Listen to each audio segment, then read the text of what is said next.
Hi, I'm Claudio from Coheed and Cambria. I'm Corban Skillånder, and go ahead and introduce yourself. I'm Claudio Sanchez from Coheed and Cambria. Yeah, we're in Manchester at the Manchester Academy at the moment, just before the show tonight with Coheed Thrice and Touche and more, and we're just going to ask some questions and hang out. Right.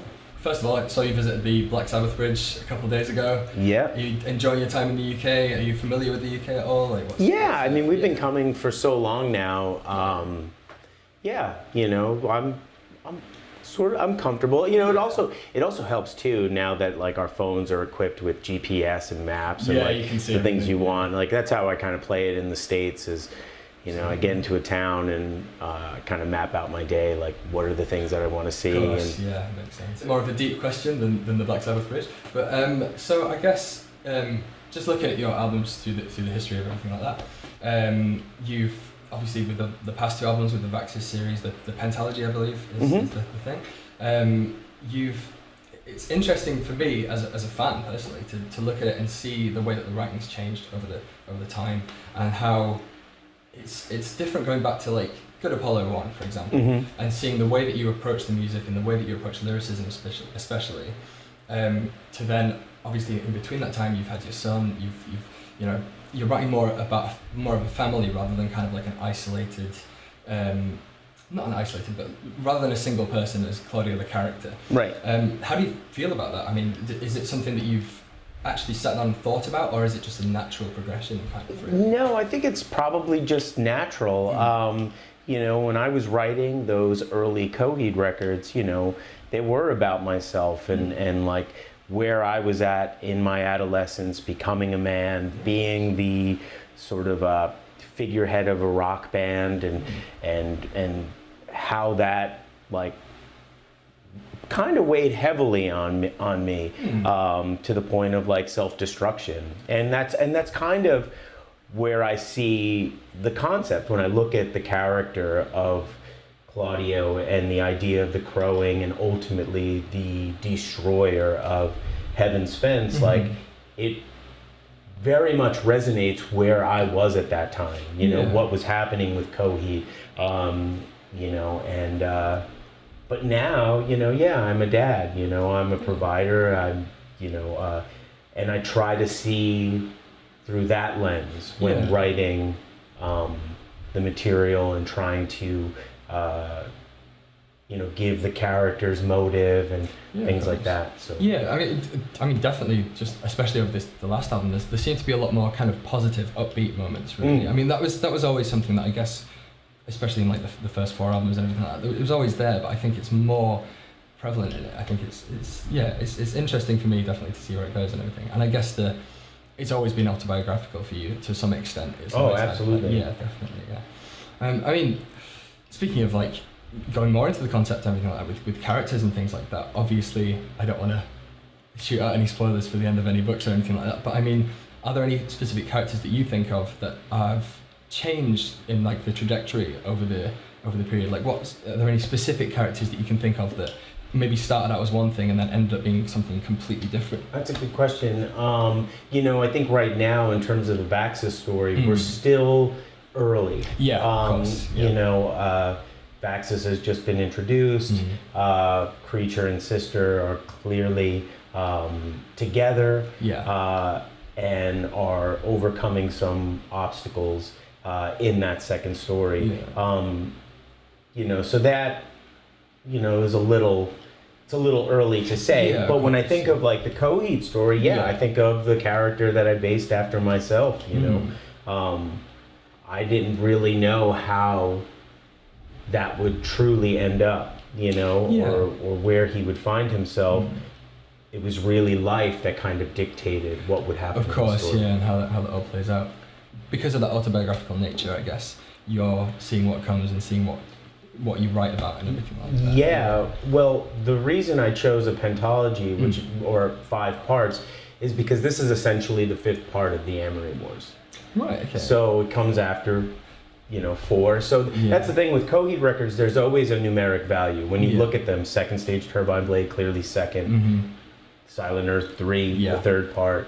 4, right? Volumes 1 and 2. And Year of the Black Rainbow was singular. Year was 1. Yes, so there's only one, you know. There is the Roman numeral on the cover, I believe. There is, but the idea in the title, year being, you know, singular, makes it 1. So there's always like a nod to where we fall in the story. So with Vaxis, I chose to, you know, Vaxis, the V in Vaxis being, you know, 5, the 5 houses of the star supremacy, 5 parts in the story.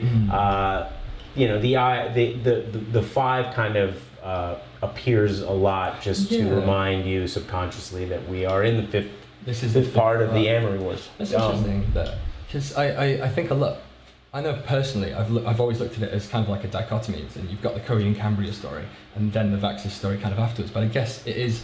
I mean, it was always a continuation, I suppose, but it is naturally progressing into that. And the reason it doesn't share the title of the Amory Wars is we're not entirely sure where it falls in the sequential order of the story. But again, it being kind of the 5th piece of the overall arc. I suppose the themes of time, especially in the Vaxis II and everything like that, it all plays into it, absolutely. You want to talk about My Brother's Blood Machine? We can talk about whatever you want. Absolutely. It's okay, don't worry. It's so tell me about that. How because it's been a while since that because it was Prizefighter Inferno that you released that album under, and that was, what year was that? It must have been so long ago. I can't even remember. But I bet it feels good to honestly. I bet it feels good to get that story more like set in stone and everything like that, rather than, because there's always a lot of fan speculation on exactly what's going through before comic books are released. I mean, I guess at the moment with like Good Apollo Part 2 and everything like that, you've got a lot of people theorizing on exactly how things are going to go down. I mean, there's podcasts about it, loads of posts on everywhere about it. So it's like, I imagine it'll be good to release that because it's in December, is it that it comes out? Yep, December 14th. Yeah, so tell me how that came about and how it feels. You know, through lockdown, through the pandemic, I just thought it'd be a fun story to explore at that time. You know, I've been sitting on the outline for years, but at that moment in time, I was really concentrating more on Vaxis, the story, the album, the Prizefighter, City Introvert record. Yes. I was kind of working on all of these things, and I thought, well, you know, I have this pretty detailed outline. Maybe I can partner with somebody to help kind of course, you know, flesh it out. And I, you know, worked with Steve on it, Steve Niles, and yeah, we just put it together. Yeah, absolutely. And that was it. It was exciting. I mean, you know, I had purchased through the pandemic. I'd mentioned this, I think, in an earlier interview. I purchased this odd instrument called the Apprehension Engine, and it's really kind of like this microphonic box, but it's got strings and like a hurdy-gurdy wheel and a reverb tank and all sorts of like things that kind of make it this like horrific sounding instrument. I feel, is this the one that they used on, was it Insidious or something like that?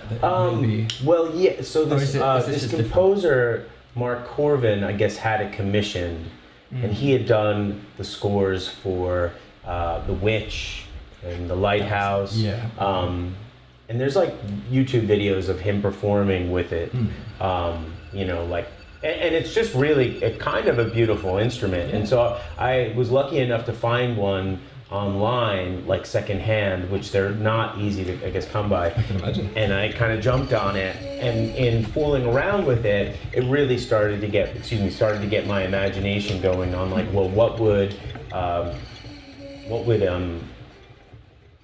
blood machine, you know, what would that actually look like? And I think that's sort of what piqued my interest on, you know, maybe executing it at that moment in time. And fulfilling that story, I guess. Well, I'm looking forward to it. I've already got my pre-order and everything. Thanks, man. Absolutely, and because it's self-published as well, isn't it? It's to it is, everything, which is quite a good way of going about it. I can imagine. Thank you very much for sitting down and talking. Oh, you got it. Thanks for having me. I'm looking forward to the show myself and everything, and have a great time. Right on. Thanks very much. Thanks.